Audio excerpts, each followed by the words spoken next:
Thank you, Mr. Chairman. Thank you guys for showing up today. I'm going to start with you, Mr. Jacobs. Your testimony indicates that last year you didn't spend 10.1% of your disability compensation and pension funding, and the year before that, 11.7%. Doesn't that suggest that Veteran Benefit Administration is holding on to too much money or ineffective in paying benefits? Congressman, I think you're referring to the carryover in 22 and 23 in the CMP account. What I'll say is for the 20 years leading up to the passage of the PACT Act, our CMP account grew at an average annual rate of 8%. So there was a pretty steady growth, which enabled us to make our projections with a relative amount of confidence. In the 2 years since the PACT Act has passed, we've seen significant growth well above and beyond the 8%. So in 22 and 23, we saw 17% growth, or I'm sorry, 23 and 24, we saw 17% growth and 16%. And so it's fundamentally changed the way that we are calculating the budget, particularly a budget process that starts 2 years in advance. I will also add there are things like targeted outreach that we've done that have been quite successful. Dr. Elnahal mentioned what's happening on the healthcare side. We've done outreach targeting veterans who submit what we call an intent to file, which is a process whereby a veteran can submit a claim, they start it, they have a full year to complete it and preserve the earliest possible effective date. We identified that there was a significant percentage of veterans who were not finishing the claim in that 1 year and losing that earliest possible effective date. So we did targeted outreach to them, and we were able to increase the percentage of veterans who completed it within that first year by 11%.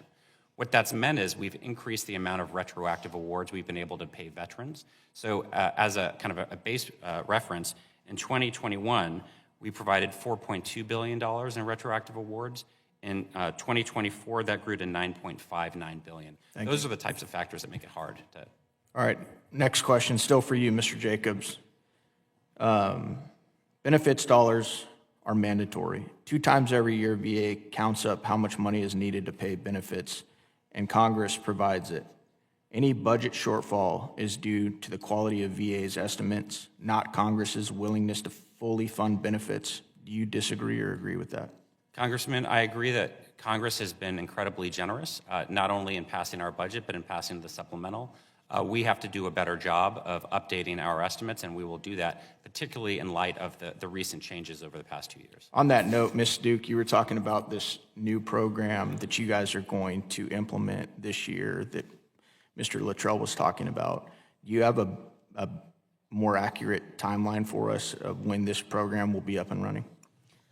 So it's been a phased implementation across the department. VHA is the last to do the full adoption. We will be starting with it at central office this calendar year, and then we will do a pilot to make sure that we can implement it safely at a medical center without causing any danger to the patients. Okay. But we're still working on the final outreach depending on EHRM rollout as well. All right, my next question is for also you, Ms. Duke. You were originally planning to carry over $10 billion of unspent medical care dollars into fiscal year 2025, and you actually carried over $12.9 billion. How could you have justified any budget shortfall under either scenario? So as the 2025 budget indicated, we had planned for that carryover to be available as a resource as part of our total fiscal requirement in 2025. The actual carryover ended up being very close to what we expected in the president's budget, but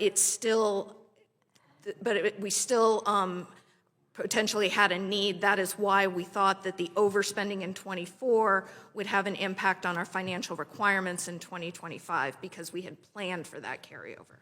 Is that typical for you guys to plan as much as $10 billion? I would say it's not typical. This was in part the adjustment from the fact that the PACT Act was enacted after we had already submitted a discretionary appropriation request that didn't know that the TEF would exist.